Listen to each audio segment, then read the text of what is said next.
اعوذ باللہ من الشیطان الرجیم، بسم اللہ الرحمن الرحیم۔ ایمان ٹی وی پاکستان کے ویورز کو اور تمام ہی دیکھنے اور سننے والوں کو السلام علیکم ورحمۃ اللہ وبرکاتہ۔ سامعین محترم، آج قربانی کے مسائل کے حوالے سے بڑی اہم گفتگو ہم آپ کے سامنے لے کر آئے ہیں، جس میں ہم آپ کو بتائیں گے کہ کون سے ایسے عیب ہیں کہ جو جانور کے اندر پائے جائیں تو قربانی ادا نہیں ہوتی۔ یہ آپ غور سے سنیں اور اس کو نوٹ ڈاؤن کر لیں، اور جب آپ جانور خریدنے جائیں تو اس وقت ان چیزوں کا لازمی خیال رکھیں کہ یہ عیب نہیں پائے جانے چاہیے۔ ایک بات یاد رکھیں کہ میں نے آپ کو اور دیگر ویڈیوز میں بھی پہلے بتایا ہے کہ دانت ہم دیکھ کر ہی سمجھتے ہیں کہ اس کی عمر پوری ہو گئی، تو یار یہ دیکھیں کہ قربانی کا جو جانور ہے اس کے جو دانت ہیں یہ اس کی عمر کا معیار نہیں ہے، اس سے آپ کو عمر کا اندازہ نہیں ہو سکتا۔ وہ جو عمر بتا رہا ہے یا آپ کو جو اس کی عمر معلوم ہے وہ اصل عمر ہے، اگرچہ اس کے دانت نکلے ہوں یا نہ نکلے ہوں۔ ہاں، یہ علامت کے طور پر بعض جگہوں پر استعمال کیا جا سکتا ہے، لیکن بالکل اسی پر انحصار کرنا یہ ضروری نہیں ہے۔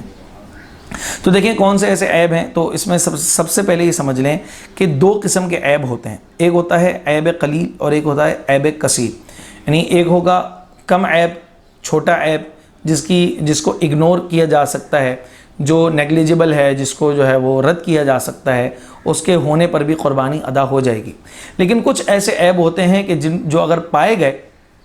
تو پھر قربانی ادا نہیں ہوگی۔ میں آپ کے سامنے جو عیب بیان کرنے والا ہوں وہ عیب ہیں جن کی وجہ سے قربانی ادا نہیں ہوگی۔ سب سے پہلے اندھا جانور، اب وہ پیدائشی اندھا ہو یا کسی چوٹ وغیرہ کی وجہ سے اندھا ہو گیا ہو،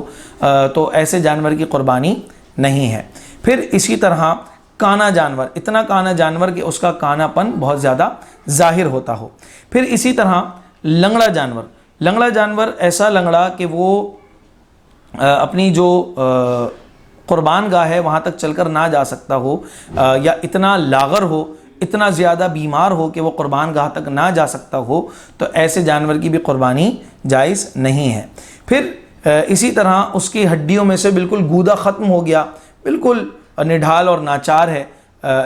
ہے، تو ایسے جانور کی بھی قربانی نہیں ہے۔ پھر اسی طرح کسی جانور کی دم 1/3 سے زیادہ کٹی ہوئی ہو، یا کان 1/3 سے زیادہ یا پورا کٹا ہوا ہو، یا اور دیگر اور کوئی جگہ اس کی اتنی کٹی ہوئی ہو کہ 1/3 سے زیادہ ہو، تو اس کی بھی قربانی نہیں، وہ چونکہ اس کے اندر عیب پایا جاتا ہے۔ پھر اسی طرح اگر سینگ ہے، اب سینگ کو خوبصورتی کے لیے پورا ہٹا دیا گیا ہو یا آدھا ہٹایا ہو تو اس کا مسئلہ نہیں، لیکن اگر جڑ سے اکھاڑ دیے گئے ہوں کہ جس کی وجہ سے دماغ پر باقاعدہ کمزوری آتی ہو، یا بالکل جڑ سے اکھاڑ دی ہیں، تو اب ایسے کی بھی قربانی نہیں ہے۔ پھر یہاں پر ایسا جانور کہ جو خنثی ہو، جس میں مرد اور عورت دونوں کی علامات پائی جاتی ہوں، ایسے جانور کی بھی قربانی نہیں۔ یا اگر بکری ہے، اس کے 2 تھن میں سے 1 تھن سوکھ گیا، یا گائے کے 4 تھن میں سے 2 تھن سوکھ گئے، تو یہ چونکہ آدھا پورا وہ چیز سوکھ گئی، تو ایسی کی بھی قربانی نہیں ہے۔ وہ اتنا فربا ہو، اتنا خوبصورت ہو، اتنا جاندار ہو کہ اس کے اندر یہ سارے عیب نہ پائے جائیں، تو ایسے کی قربانی کرنا جائز ہے، ایسے کی قربانی کرنا ہے، اور ایسے کی ہی قربانی قبول ہوتی ہے۔ ایسے جن کے اندر یہ عیب پائے جائے اس کے اندر یہ قربانی ادا نہیں ہوتی۔ اب دیکھیں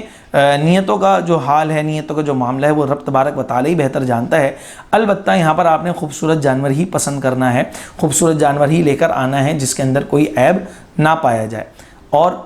اس میں یہ بھی یاد رکھیں کہ عیب کے حوالے سے کہ مثال کے طور پر کہ اس کا جو ہے نا وہ کوئی ایسی بیماری لگی ہوئی ہے کہ جو یعنی وہ صحیح ہونے کا اس کا اندیشہ نہیں ہے، اب وہ صحیح نہیں ہو سکتا، تو ایسے کی بھی قربانی نہیں۔ اچھا، پھر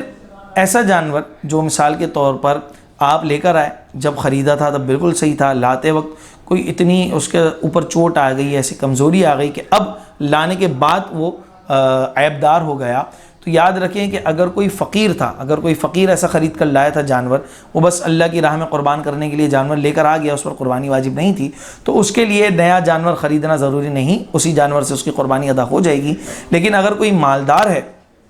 کوئی مالک نصاب ہے اور اس کے اندر ساری شرائط پائی جا رہی ہیں جس پر قربانی واجب تھی، تو اب وہ نیا جانور لا کر ذبح کرے گا، اس جانور کی عیب دار جانور کی قربانی اس کے لیے جائز نہیں ہوگی۔ یقیناً ایپ کے حوالے سے بھی آپ کو ہماری یہ ویڈیو سمجھ میں آ گئی ہوگی۔ اگر کوئی سوال آپ کا ہم سے ہے تو آپ کمنٹ باکس میں ہم سے رابطہ کر سکتے ہیں۔ آخر دعوانا الحمدللہ رب العالمین۔